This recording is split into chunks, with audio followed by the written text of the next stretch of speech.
एक लड़का जो करीब 23 साल की उम्र का था, चपरासी की नौकरी के लिए एक बड़ी कंपनी में इंटरव्यू देने गया।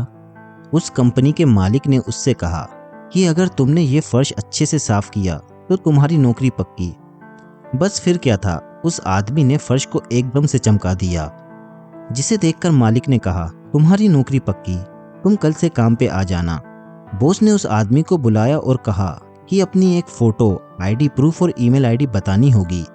आदमी ने तुरंत कहा कि मैं एक गरीब व्यक्ति हूँ, मेरे पास ना तो कंप्यूटर है और ना ही मैंने कभी ईमेल आईडी बनाई है।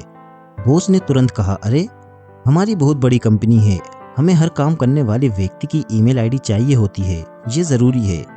आज के युग में अगर तुम्हारी ईमेल आईडी नहीं है तो तुम्हारा कोई अस्तित्व नहीं है, हम तुम्हें नौकरी पर नहीं रख सकते। वह व्यक्ति बहुत निराश हुआ और वहाँ से चला गया।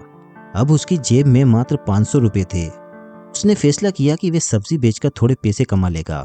उसने उस 500 रुपये के टमाटर खरीद लिए और सिर्फ 2 घंटों में वे सभी टमाटर बिक गए। उसने फिर से 500 रुपये के टमाटर खरीदे और वो भी बिक गए।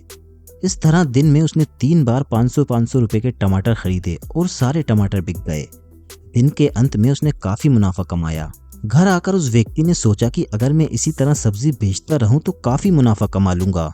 उसने 6 महीने तक यही काम किया और जब उसके पास बहुत पैसे इकट्ठा हो गए तो उसने सब्जी की एक रेहड़ी खरीद ली। अब उसका काम बहुत अच्छा चलने लगा। बहुत जल्द उसने ट्रक से सब्जी बेचना शुरू कर दी और देखते ही देखते उसने सब्जी बेचने का होलसेल का काम भी शुरू कर दिया। अब हर दिन वे 10 से 15 ट्रक में सब्जी डिलीवर करने लगा। उसके लिए उसने कुछ व्यक्तियों को काम पर भी रखा। कुछ सालों बाद उस आदमी ने फूड रिटेलिंग में एक बड़ा नाम कमा लिया। एक दिन उसने सोचा, क्यों ना मैं अपना इंश्योरेंस करवा लूं। उसके लिए उसने एक इंश्योरेंस करने वाले को घर पे बुलाया। जब ब्रोकर उस व्यक्ति का इंश्योरेंस कर रहा था तो उसने उससे ईमेल आईडी पूछी, तो उसने कहा, मेरे पास ईमेल आईडी नहीं है। ब्रोकर ने बड़ी हैरानी से पूछा कि आपका इतना बड़ा बिजनेस है लेकिन आपकी ईमेल आईडी नहीं है, ऐसा कैसे हो सकता है। ब्रोकर ने कहा, आपको पता है अगर आपकी ईमेल आईडी होती तो आज आप कहाँ से कहाँ होते। वह व्यक्ति थोड़ा खामोशी के बाद बोला, अगर मेरी ईमेल आईडी होती तो मैं आज एक चपरासी होता। ये बात उस ब्रोकर को समझ में नहीं आई, लेकिन आपको शायद अच्छे से समझ आ गई होगी। दोस्तों, अगर आज आपके साथ कुछ अच्छा नहीं हो रहा है तो निराश मत होइए। जिंदगी में आगे चलकर कई नए रास्ते खुलेंगे, कई मौके मिलेंगे। इसीलिए हमेशा कोशिश करते रहना चाहिए और मात्र एक हार के बाद धैर्य मत खोइए। क्या पता कामयाबी शायद आपकी अगली कोशिश की प्रतीक्षा कर रही हो।